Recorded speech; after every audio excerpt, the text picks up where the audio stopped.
के बाद में आप सभी का स्वागत है। आपके साथ मैं हूं जोहम रुपा। हापुड़ के ब्रजघाट से एक ऐसी हैरान करने वाली खबर सामने आई है जिसने सभी को चौंका दिया। बीमे के 50 लाख रुपए पाने के लालच में दो कारोबारियों ने ऐसी खतरनाक साजिश रच डाली है जिसे सुनकर आपके भी होश उड़ जाएंगे। कफन में लिपटा शव जब शमशान घाट पहुंचा और कफन हटाकर देखा गया तो उसके अंदर एक मरा हुआ इंसान नहीं बल्कि प्लास्टिक का पुतला निकला। इसके बाद में जो सच सामने आया उसने सभी को हिलाकर रख दिया। आप देखिए हमारे इस रिपोर्ट में। गुरुवार दोपहर करीब 1 बजे यूपी के हापुड़ के ब्रजघाट शमशान घाट पर अचानक हलचल मच जाती है।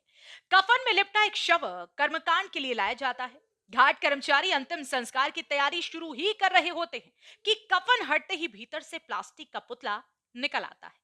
हड़कंप मचता है और पुतले को लेकर पहुंचे दोनों कारोबारी भागने की कोशिश करते हैं, लेकिन आसपास मौजूद लोगों ने उन्हें दौड़कर पकड़ लिया और पुलिस को सूचना दे दी। जांच में पता चला है कि दिल्ली के कपड़ा व्यापारी ने अपने ही नौकर अंशुल कुमार के नाम पर करीब 50 लाख का बीमा कराया था। इसके बाद दोनों आरोपियों ने झूठी मौत की कहानी गढ़ी और प्लास्टिक के पुतले को मुर्दा बनाकर उनका अंतिम संस्कार करने यहाँ ब्रजघाट पहुंचे थे। योजना यह थी कि शमशान की रसीद मिल जाएगी और उसी के आधार पर मृत्यु प्रमाण पत्र बनवाकर बीमा कंपनी से 50 लाख रुपए का क्लेम लिया जा सकेगा। आज दिनांक 27 नवंबर 2025 को थाना गढ़मुक्तेश्वर में एक सूचना प्राप्त हुई कि चौकी क्षेत्र ब्रजघाट के शमशान में एक व्यक्ति के द्वारा शव का अंतिम संस्कार न करते हुए एक डमी का अंतिम संस्कार किया जा रहा है। जब पुलिस ने इसमें जानकारी की तो ये बात सामने आई कि कमल सोमानी पुत्र श्रवण सोमानी निवासी दिल्ली के ऊपर एक 50 लाख का कर्जा था और उसी कर्जे से मुक्ति पाने के लिए उन्होंने अपनी ही दुकान में काम करने वाले अंशुल कुमार पुत्र धर्मराज निवासी दिल्ली के नाम पर उन्हें बिना बताए 1 वर्ष पूर्व 50 लाख का इंश्योरेंस कराया था और मृत्यु प्रमाण पत्र प्राप्त करने के लिए कूटनीति से आज डमी का अंतिम संस्कार करने के लिए ब्रजघाट आए थे।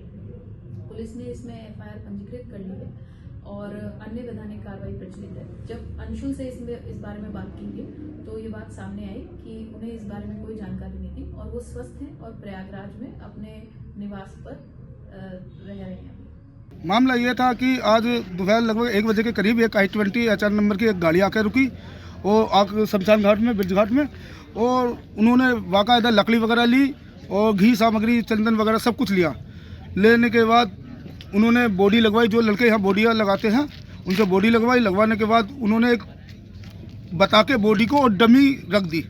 रखने के बाद कहने लगे, बोले नू भाई इसका क्रियाक्रम कराओ। तो जो लड़के लगाते हैं अर्थी बोले नू पहले इसका चेहरा तो उघेड़ो, नू हमें चेहरा दिखाओ।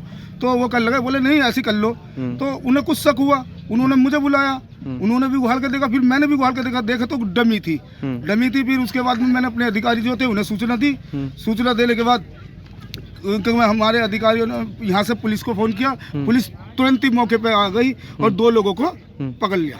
फिलहाल पुलिस ने दोनों आरोपियों को गिरफ्तार कर लिया है और मामले की गहन जांच जारी है। लालच के अंधेरे में डूबी ये साजिश भले ही बुनियाद से कमजोर थी, लेकिन अगर कफन के अंदर पुतला न पकड़ा जाता तो हो सकता था कि 50 लाख की ठगी सफल हो जाती।